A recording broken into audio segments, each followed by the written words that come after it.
Ailesini özleyen var mı?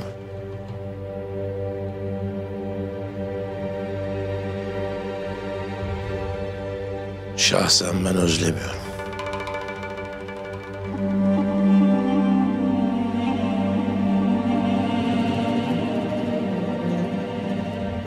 Halbuki karımı ve kızlarımı çok severdim. Kardeşim Köse'yi de.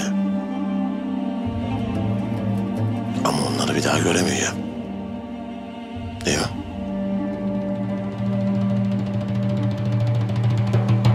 Ağzımı bilirsiniz.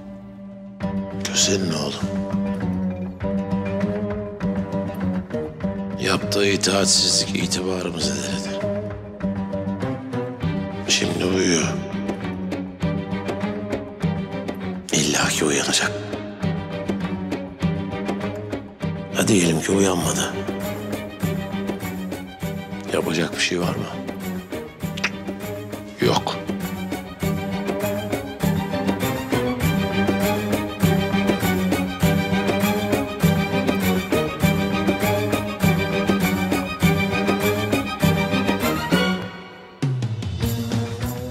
Ölüm son duraktır.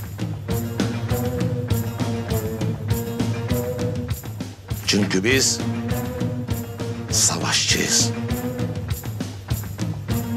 Biz ancak ve ancak düşmanla karşılaşmayı özleriz. Biz kazanırız, düşman da arkasına bakmadan kaçıp gider. Savaşmaktan başka aklınızda ne varsa hepsini çıkarın. Bu benim size son tavsiyemdir.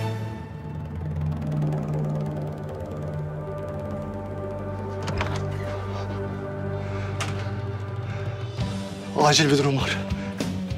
Helikopterdekiler kurtulmuş. Düşman bizim askerlerimizi öldürmüş ama komutanları elimizde. Hangi komutan? Yarbay. Yarbay. Evet. Ne yapalım? Onu bana sağ getir.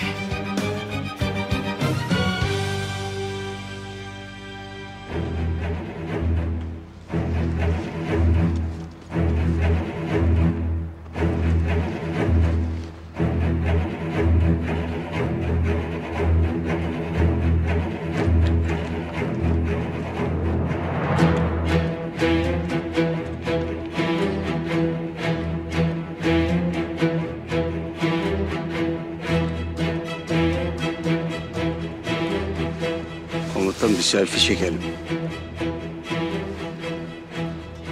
Buraya bak. Bak böyle.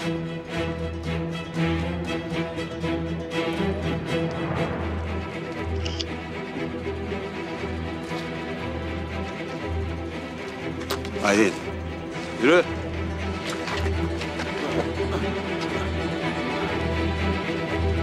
Teslim olun!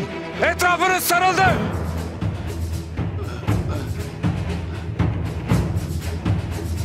Bizden size zarar gelmeyecek! Nereden geliyor lan bu sesler? Yürüyün, yürüyün. Acele edin. Yürü.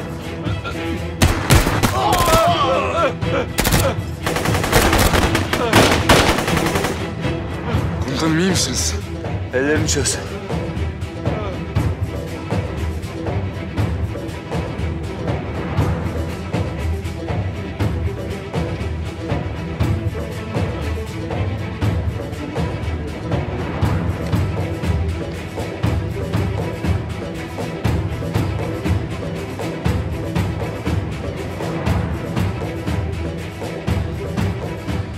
Prensip olarak şerefsizlerle fotoğraf çektirmiyoruz. Aslanlarım benim. Burada olduğumuzu biliyorlar. Hadi buradan çıkmamız lazım. Komutanım bizi almaya gelemiyorlar. Köye dönelim komutanım. Sabah olmak üzere. Oradan alırlar. Tamam. Hemen kurmay başkanımı arayalım.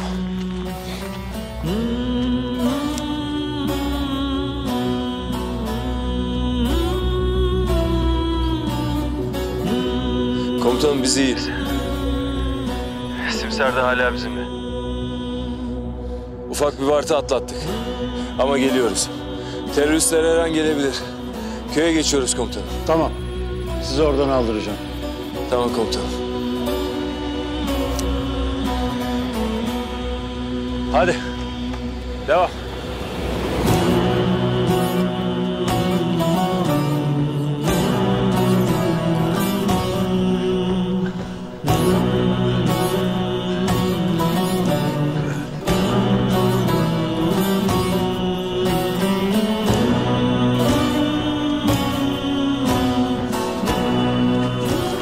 Komutanım, Erdem Yarbay'ım iyiymiş. Hareket merkezinden haber geldi. Bizi almaya geliyorlarmış. Tamamdır. Gözünüz aydın. Erdem gayet iyi. Sabah burada olur inşallah.